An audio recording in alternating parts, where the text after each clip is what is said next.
కర్నూలు జిల్లా రెండే ఎలక్ట్రానిక్ మీడియాలలో పనిచేస్తున్న జర్నలిస్టుల పిల్లలకు ప్రైవేట్ పాఠశాలలో ఉచిత విద్య ఇవ్వాలని సీనియర్ జర్నలిస్టులు మీసాల రామస్వామి, వలి, శ్రీనివాసులు, రవి, జయబాబు, మధు, ఐజాక్లు కోరారు. ఈ రోజు కర్నూలు కలెక్టర్ కార్యాలయంలో డిఆర్ఓ వెంకట నారాయణమ్మను కలిసి కళాశాలలో పాఠశాలలో జర్నలిస్టుల పిల్లలకు ఉచిత విద్య ఇవ్వాలని కోరుతూ వినతి పత్రం అందజేశారు. ఈ సందర్భంగా జర్నలిస్టులు మాట్లాడుతూ చాలని వేతనాలతో జర్నలిస్టులు తమ వృత్తిని కొనసాగిస్తున్నారని, రాష్ట్ర ప్రభుత్వం జర్నలిస్టుల సమస్యలను అర్థం చేసుకుని జర్నలిస్టుల పిల్లలకు ఉచిత విద్య ఇవ్వాలని కోరారు. ఉచిత విద్య ఇవ్వని పక్షంలో ఆందోళన చేస్తామని వారు హెచ్చరించారు. మేమైతే చాలా సమస్యలు అయితే ఉన్నాం మేడం. మాకు ఇంతవరకు అయింది ప్రభుత్వాలు మానేయడం, ప్లాట్ఫామ్లకి ఇంతవరకు ఇవ్వలేదు. మా చిన్న రిక్వెస్ట్ ఏమంటే ఇక్కడ ఉన్న మా పిల్లలకైతే ఎడ్యుకేషన్ 10th వరకు కాదు, ఆల్రెడీ హై ఎడ్యుకేషన్ మేడం. ఒక మంచి ఉద్దేశము కలెక్టర్ గారు ఇచ్చారు, అక్కడ ఇక్కడ కూడా ఇవ్వాలని 100% మా చిన్న విన్నపం మేడం. రైట్ ఎడ్యుకేషన్లోనే మీకు దాంట్లో కూడా మీకు పెట్టాలా? అవును మేడం. ఆల్రెడీ ఇప్పుడే కాదు మేడం, మేము అంతా 10 ఏళ్ళ నుంచి కోరుతున్నాం మేడం. ఇక్కడ ఉన్న వాళ్ళం అంతా స్కూళ్ళ దగ్గర యాజమాన్యాలు కాకపోతే వాళ్ళు ఇస్తామంటారు మేడం. అకౌంటెంట్లు ఉంటారు కదా, హీనంగా మాట్లాడతారు మేడం. అసలు ఎంత హీనంగా అంటే అంత హీనంగా మా మీద దయదలిచి అన్ని డిస్ట్రిక్ట్లలో బాగా అమలు అవుతుంది మేడం. మామూలుగా మన కర్నూలు జిల్లాలోనే ఎందుకో అనంతపురం ఉంది, వేరే జిల్లా ఉంది, ఇక్కడ మన కర్నూలు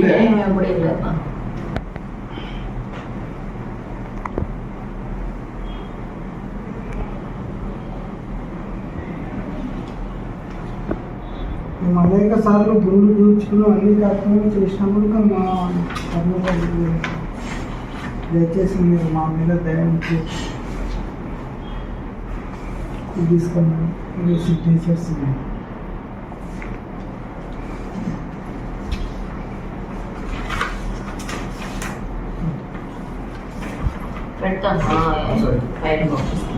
ఫోటో తీసుకుంటాను. అంతసేపు నుంచి తీసుకున్నాడు.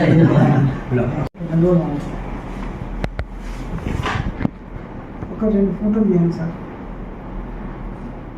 ఫోటోనా క్లిక్ అనిపించట్లా? మీడియా మిత్రులకు నమస్కారం. ఈరోజు మనకు జర్నలిస్టులకు అనేక సమస్యలు ఉన్నాయి. అయితే అందులో భాగంగా ఈ జర్నలిస్టు పిల్లలకు ఉచిత విద్య అనేది మనకు అందరి ద్రాక్షగానే అయిపోయింది.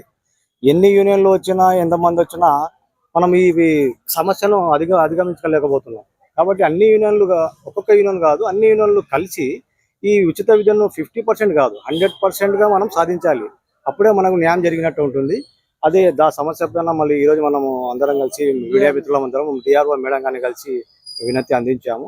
మేడం కూడా స్పందించారు. కాబట్టి అందరూ ఐక్యంగా ఉండి ఈ మన 100% ఎడ్యుకేషన్ ని సాధించుకోవాలని నేను కోరుతున్నాను. శిక్షావళి, కర్నూలు న్యూస్. ఉమ్మడి ఆంధ్రప్రదేశ్ రాష్ట్ర మొదటి రాజధాని కర్నూలు జిల్లాలో గత అనేక ఏళ్లుగా ప్రైవేటు పాఠశాలలో జర్నలిస్టుల పిల్లలకు ఉచిత విద్య ఇవ్వాలని చెప్పేసి అనేక మార్లు కోరుతున్నప్పటికీ, పక్క జిల్లాలో అనంతపురం జిల్లాలో ఇస్తున్నప్పటికీ మరి కర్నూలు జిల్లాలో ఎందుకు మీరు జర్నలిస్టుల పిల్లలకు ఉచిత విద్య ఇవ్వరని మేము ప్రైవేట్ స్కూల్ యాజమాన్యానికి, అలాగే అమలు చేయలేని ప్రభుత్వాన్ని ప్రశ్నిస్తున్నాము. మరి ముఖ్యంగా తెలియజేయడం ఏమంటే, ఓవైపు 60%, 50% కాదు, మాకు 100% రాయితీ ఇవ్వాల్సిందే. అయితే చాలని వేతనాలు, అలాగే కుటుంబ పోషణ భారంగా జర్నలిస్టుల పరిస్థితులు ఉన్నాయి. మరి రాష్ట్ర ప్రభుత్వం ఇప్పటికైనా కర్నూలు జిల్లాలో ఉచిత విద్య ప్రైవేటు పాఠశాలలో అమలు అయ్యేలాగా చూడాలని చెప్పేసి మేము ఈరోజు డిఆర్ఓ శ్రీ వెంకటనారాయణ గారిని కలిసి వినతి పత్రం ఇచ్చాము. మరి ఇప్పటికైనా ప్రభుత్వం మా బాధను అర్థం చేసుకొని ప్రైవేట్ పాఠశాల జర్నలిస్టు పిల్లలకు ఉచిత విద్య అమలు చేయేలాగా చూడాలని కోరుతున్నాం. లేని పక్షంలో దశల వారీగా ఆందోళన చేయడానికి సిద్ధమవుతామని చెప్పేసి రాష్ట్ర ప్రభుత్వానికి తెలియజేస్తున్నాం. అనేది పూర్తి నిర్లక్ష్యంగా ఉండడం కారణం చేతనే మనం ఏదైనా కూడా సాధించుకోలేకపోతున్నాం. ఇది మన అసమర్థత అనుకోవాలా, ఏమనుకోవాలా, అది మన యూనియన్ నాయకులు తెలియాల్సిందిగా కోరుతున్నాం.